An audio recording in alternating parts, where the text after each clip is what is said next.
You are Locked On Syracuse, your daily podcast on the Syracuse Orange.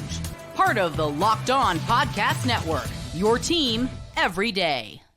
Another Syracuse player from a year ago that seemingly had no more years of eligibility has entered the transfer portal. 6'5" wing player Lucas Taylor. The report came out earlier today over on 24/7 Sports. It has been confirmed through multiple outlets as well.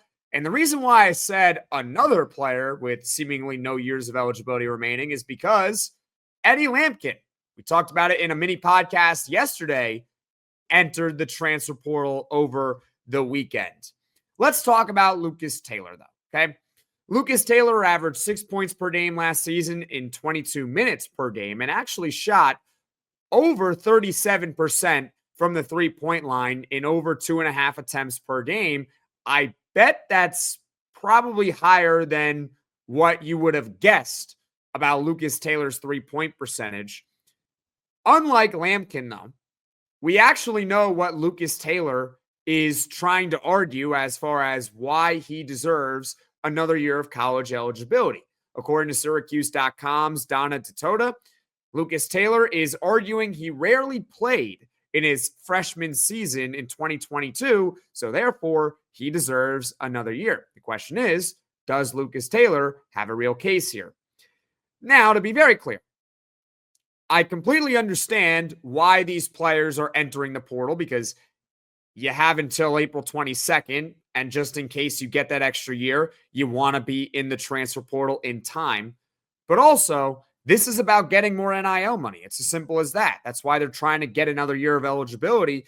And also, they might actually win whatever case they think they have because the NCAA has been on a roll these last few years as far as losing court cases regarding a player's eligibility. Hello, Diego Pavia from Vanderbilt won a court case that gave JUCO players another year of eligibility. Now, that being said, Lucas Taylor, his freshman season was not the COVID year. It was actually in 2021, 2022. So that's a year after the COVID season. And the case that he didn't play a lot his freshman season, I think is flimsy at best. Because, yeah, Lucas Taylor, if you go look at the box score, he only averaged about 3 minutes per game in his true freshman season, but he appeared in 15 games. I understand he didn't play a lot in those 15 games, but he played in 15 games as a true freshman. And if you go look at the eligibility rules, it doesn't say anything about how many minutes he played.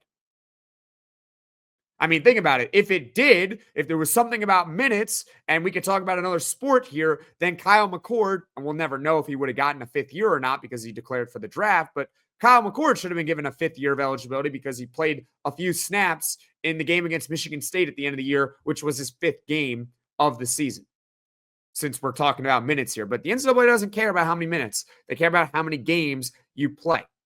Lucas Taylor the following season played in 12 games, then over 30 games in 2024 and in 2025.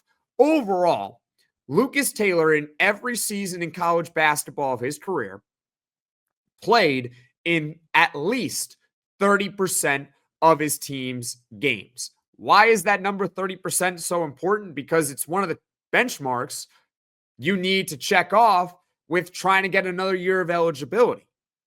Did you play in 30% of your team's games or did you not? And Lucas Taylor did. So I wish him nothing but the best. I do hope for his sake that he does end up winning because, hey, I'm rooting for them. If he wins his case, then a lot of players are going to gain more eligibility. That would be cool. I don't see it holding up, though, even in court. I think the NCAA would have him in this case, but hey, doesn't hurt to try, right? Now, another question here is, would we want Lucas Taylor back? He's in the transfer portal. In theory, you could always return in the transfer portal. The answer to me, and comment below how you would feel if Lucas Taylor returned to Syracuse next year. For me, it's pretty simple. The answer is no. I would not want Lucas Taylor back. There's really no room for him, especially if what I teased at the end of last segment about Syracuse and Jerry Dang from FSU, if they go get Jerry Dang or another forward in the transfer portal, I don't see how there's any room for Lucas Taylor on the roster for any playing time, because that eliminates Lucas Taylor from playing the 3, and he's not going to play over J.J. Starling. He's not going to play over Kyan Anthony at the 2. He's a backup if he were to return to Syracuse basketball. So the playing time really isn't there for him like it was a year ago. And 2, got to be blunt, I just don't think he's good enough. I really don't. The fact that Evan Maya, that analytical tool that I love to reference here, said that he overachieved his preseason expectations with the second worst rating on the team last year overall of a 0.58. I think that shows how little he was regarded when Syracuse actually got him from the transfer portal. Yeah, he shot 37% from 3. Defensively, not great. If you go look at the metrics on that too. So overall, I wish Lucas Taylor nothing but the best. Do I really want him back at Syracuse? No. And he's in the transfer portal now.